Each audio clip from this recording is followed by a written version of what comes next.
Hello students, कैसे हैं आप लोग। आपका सोनू सैनी केमिस्ट्री चैनल में स्वागत है। जैसा कि आप लोगों को मालूम है, हमने आपके लिए आईआईटी नीट की एक सीरीज चलाई हुई है और एवरी संडे आपकी 6 ओवर क्लासेस होती हैं। उसी के लिए आपको ये वीडियो प्रोवाइड की जा रही है। आपको क्लास ज्वाइन करने से पहले ही इसको एक बार स्टडी करके जरूर आइएगा। तो जैसा कि हमने लास्ट टर्म पे पढ़ाया था आपको solubility of gases in liquid, यानी कि हमने आपको हेनरीज लॉ पढ़ाए थे, हेनरीज लॉ के एप्लीकेशन पढ़ाए थे बच्चों। तो आज हम आपको पढ़ाएंगे एक नया टॉपिक। देखिए ध्यान से, routes law for non volatile solute. Routes law for non volatile solute, ध्यान से समझिए, बड़े आराम से समझाएंगे आज आपको।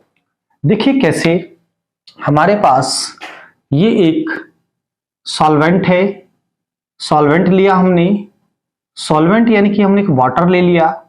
Water act as a good solvent because it has high dielectric constant K = 81। तो हमने एक वाटर लिया H2O, act as a solvent because its dielectric constant is 81। देखिए ये सॉल्वेंट का जो वेपर प्रेशर होता है इसको हम P0 से डिनोट करते हैं, आपको मालूम है। और हमने इसमें एक अब क्या किया, एक नॉन वॉलेटाइल सॉल्यूट ऐड कर दिया। नॉन वॉलेटाइल सॉल्यूट यानी कि आप NaCl ले सकते हैं, आप शुगर ले सकते हैं। हमने एक नॉन वॉलेटाइल सॉल्यूट इसमें ऐड किया। तो नॉन वॉलेटाइल सॉल्यूट ऐड करने से क्या होता है बच्चों, इसका वेपर प्रेशर डाउन हो जाता है, यानी कि PS, यानी कि एक सॉल्यूशन बन गया और सॉल्यूशन का जो वेपर प्रेशर है वो PS है। देखिए नॉन वॉलेटाइल सॉल्यूट ऐड करने से क्या होता है, वेपर प्रेशर तो डिक्रीज हो जाता है और बॉइलिंग पॉइंट हमेशा इंक्रीज हो जाता है। ये पॉइंट्स आप मेरे कॉपी में अपनी नोट करते रहा करें, अपने नोटबुक में नोट जरूर किया करें कि हमने जब नॉन वॉलेटाइल सॉल्यूट इसमें ऐड किया तो वेपर प्रेशर तो डिक्रीज हो गया, यानी कि घट गया, और बॉइलिंग पॉइंट इंक्रीज हो गया, यानी कि बढ़ गया है बच्चों। ठीक है, अब देखिएगा, जैसे ही हमने इसमें नॉन वॉलेटाइल सॉल्यूट एक सॉल्वेंट में ऐड किया तो इसमें एक रिलेटिव डिप्रेशन आ जाता है, रिलेटिव वेपर प्रेशर में एक डिप्रेशन आ जाता है। हम कहते हैं कि जो relative depression in vapour pressure होता है वो इक्वल होता है मोल फ्रैक्शन ऑफ सॉल्यूट के बराबर होता है। यानी कि जब हम इसमें सॉल्यूट ऐड करते हैं नॉन वॉलेटाइल सॉल्यूट, तो इसमें एक रिलेटिव वेपर प्रेशर डिप्रेशन आ जाता है, यानी कि relative depression in vapour pressure आ जाता है। और वो किसके इक्वस होता है, मोल फ्रैक्शन ऑफ सॉल्यूट के इक्वस होता है। Relative depression in vapour pressure क्या होता है, P0 माइनस, देखिए डिप्रेशन तो ये होता है P0 - PS, और जब रिलेटिव लेते हैं तो ओरिजिनल से डिवाइड कर देते हैं। ये किसके इक्वल होता है बच्चों, ये होता है मोल फ्रैक्शन ऑफ सॉल्यूट, यानी कि N/N प्लस कैपिटल N। हमने आपको पढ़ाया था कि जिसका भी मोल फ्रैक्शन आपको निकालना हो उसके mole upon total number of moles. Total number of moles क्या है कि मान लीजिएगा कि सॉल्यूट के मोल तो है स्मॉल n और सॉल्वेंट के हैं कैपिटल N, तो टोटल नंबर ऑफ मोल्स क्या हो गए, small n plus capital N बच्चों। ठीक है, देखिए ये प्रॉपर्टीज हम आपको पढ़ा रहे हैं फॉर डाइल्यूट सॉल्यूशन। देखिए बच्चों, फॉर डाइल्यूट सॉल्यूशन बच्चों, ठीक है ना। डाइल्यूट सॉल्यूशन में क्या होता है, जो सॉल्यूट होता है वो बहुत कम होता है सॉल्वेंट से। जो सॉल्यूट्स के मोल होते हैं या सॉल्यूट की क्वांटिटी होती है वो सॉल्वेंट से बहुत कम होती है, नेग्लिजिबल होती है इन डाइल्यूट सॉल्यूशन। तो हम n, जैसे मान लीजिए हमारे पास 0.1 मोल तो सॉल्यूट के हैं और 1000 मोल सॉल्वेंट के हैं, तो इसके रिलेटिव ये नेग्लिजिबल है। अगर हम 1000 में प्लस 0.1 करें तो कोई ज्यादा इफेक्ट नहीं आएगा बच्चों, तो हम इसको छोड़ देते हैं। ठीक है ना, तो फिर हम क्या लेते हैं, P0 minus PS upon P0 equal to small n upon capital N। तो ये एक फार्मूला मेरे पास बन गया। ठीक है बच्चों, तो देखिए स्मॉल n क्या है, स्मॉल n क्या है, मोल्स ऑफ सॉल्यूट है, क्या, यानी कि मास अपॉन मॉलिक्यूलर मास। ये क्या है, मोल्स ऑफ सॉल्वेंट है, यानी कि मास अपॉन मोलर मास। ये कैपिटल में स्मॉल में लिया और ये कैपिटल में लिया, तो हम लिख सकते हैं बच्चों P naught minus P S upon P naught equal to क्या, स्मॉल एन स्मॉल डब्ल्यू small m capital W capital M. तो यहां से फार्मूला बना P naught minus P S upon P naught equal to small डब्ल्यू capital M upon capital W. ठीक है बच्चों, स्मॉल डब्ल्यू capital M upon capital W small m. Clear, ये फार्मूला हमारे पास बन गया बच्चों। तो देखिएगा हमारे पास इसमें हम डाटा बता देते हैं आपको, ये डाटाज क्या होते हैं। पी नोट क्या होता है बच्चों, पी नोट होता है vapour pressure of solvent. PS क्या होता है, vapour pressure of solution. Small W क्या होता है, mass of solute. Small M क्या होता है, molar mass of solute. Capital M क्या होता है, mass of solvent. Capital M क्या होता है, mass of molar mass of solvent. बात क्लियर। तो मैं समझता हूं कि आपको यह टॉपिक समझ में आया होगा, Raoult's law for non volatile solute. इसके बाद हम आपको पढ़ाएंगे Raoult's law for volatile solute. तो देखिए स्टूडेंट्स, अभी आपको पढ़ाया Raoult's law for non volatile solute. अब हम आपको नेक्स्ट टॉपिक पढ़ाते हैं।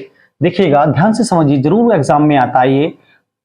राउल्ट्स लॉ फॉर वॉलेटाइल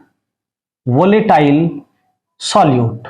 अब हम वॉलेटाइल सॉल्यूट के लिए राउल्ट्स लॉ स्टडी करते हैं बच्चों, ठीक है ना। देखिए वॉलेटाइल सॉल्यूट्स के लिए राउल्ट्स लॉ क्या होता है, सुनिए। मेरे पास मान लीजिए एक सॉल्यूशन है, एक सॉल्यूशन में मेरे पास दो कंपोनेंट हैं, एक कंपोनेंट ए है और एक कंपोनेंट मेरे पास बी है। आप एक को सॉल्यूट कह सकते हैं, दूसरे को सॉल्वेंट कह सकते हैं बच्चों, ठीक है ना। देखिए मान लीजिए मेरे पास ए का जो, ध्यान से समझना बच्चों, ए का जो पार्शियल प्रेशर है वो पी ए है, मोल फ्रैक्शन एक्स ए है और vapour pressure P not a है।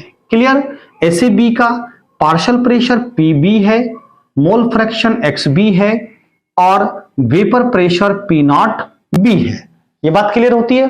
अब सुनिए ध्यान से बेटा, क्या कहता है आपको Raoult's law for volatile solute. ये कहता है कि द पार्शियल प्रेशर ऑफ, क्या बेटा, the partial pressure of component A, the partial pressure of component A directly proportional to mole fraction of A multiplied by vapour pressure of A, vapour pressure of A. ऐसे B के लिए partial pressure of B directly proportional to the mole fraction of B multiplied by vapour pressure of B. बात clear.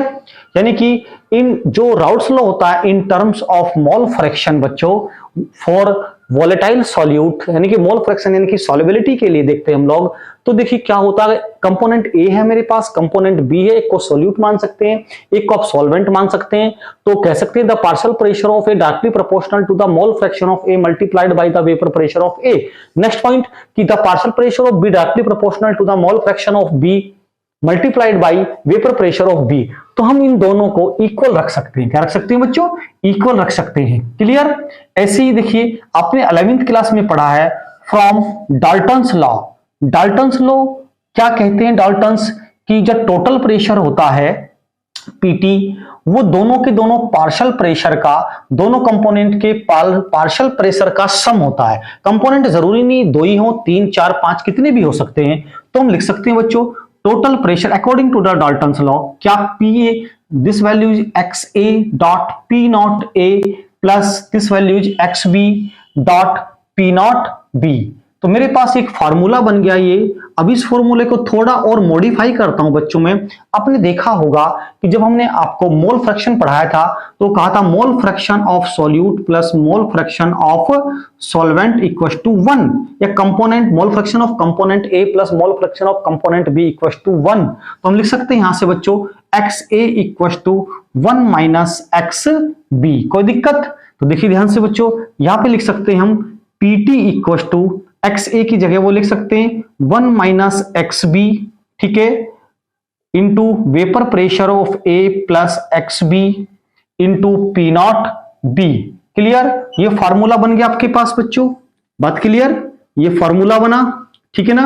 अब देखिए ध्यान से, अब हम इसको ऐसे भी मॉडिफाई कर सकते हैं बच्चों, एक्स बी इक्व टू क्या, 1 minus X A, 1 minus X A. तो एक फॉर्मूला और बन जाता है कि total pressure equal to X A dot P not A plus X B के लिए ये ले लेता हूं मैं 1 माइनस एक्स ए, ठीक है जी, इंटू पी नॉट बी। तो देखिए हमारे पास दो फॉर्मूले बन गए टोटल वेपर प्रेशर के, इसमें से किसी पर भी न्यूमेरिकल आपके यहां आ सकता है। नेक्स्ट लेक्चर में हम आपको न्यूमेरिकल भी कराएंगे। तो हमने दो टॉपिक लिए, routes law for non volatile solute and routes law for volatile solute लिए बच्चों, ठीक है ना।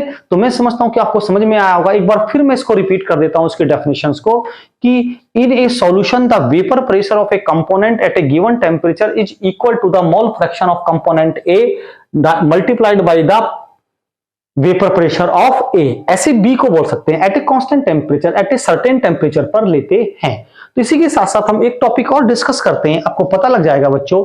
हम क्या कहते हैं कि similarity between routes law and Henry law. इससे पहले टॉपिक में हमने आपको पढ़ाया था हेनरीज लॉ बच्चों, ठीक है ना।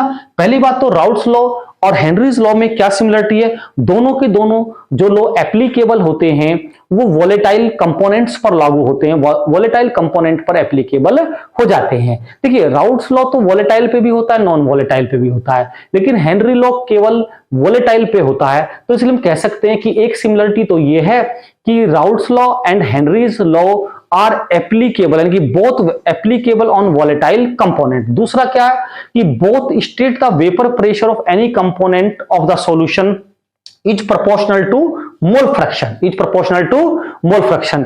हेनरीज लॉ भी directly proportional to mole fraction होता है और राउट्स लॉ भी directly proportional to the mole fraction of component होता है। तो मैं समझता हूं कि आपको ये तीन चीजें समझ में आई होंगी, routes law for non volatile solute and routes law for volatile solutes and similarity between Henry's law and routes law. तो पहली सिमिलरिटी क्या थी कि दोनों के दोनों लॉ किस पर एप्लीकेबल होते हैं, वॉलेटाइल कंपोनेंट पे एप्लीकेबल होते हैं। दोनों के दोनों लॉ क्या होते हैं कि राउट्स लॉ हो या हेनरीज लॉ हो, इसके अकॉर्डिंग डायरेक्टली प्रोपोर्शनल टू किसके होते हैं, मोल फ्रैक्शन ऑफ कंपोनेंट के होते हैं, कि दोनों के दोनों मोल फ्रैक्शन पर डिपेंड करते हैं। बात क्लियर बच्चों? मैं समझता हूं कि आज का वीडियो आपको समझ में आया होगा ठीक से। अगर आपको समझ में आया वीडियो तो आप इस मेरे चैनल को सब्सक्राइब कीजिए अगर आप नए हैं, और वीडियो को लाइक कीजिए और अपने मित्रों को जरूर शेयर कीजिए कि आपके साथ साथ दूसरे स्टूडेंट्स भी इसका बेनिफिट उठा सकें बच्चों। बात क्लियर? Thank you.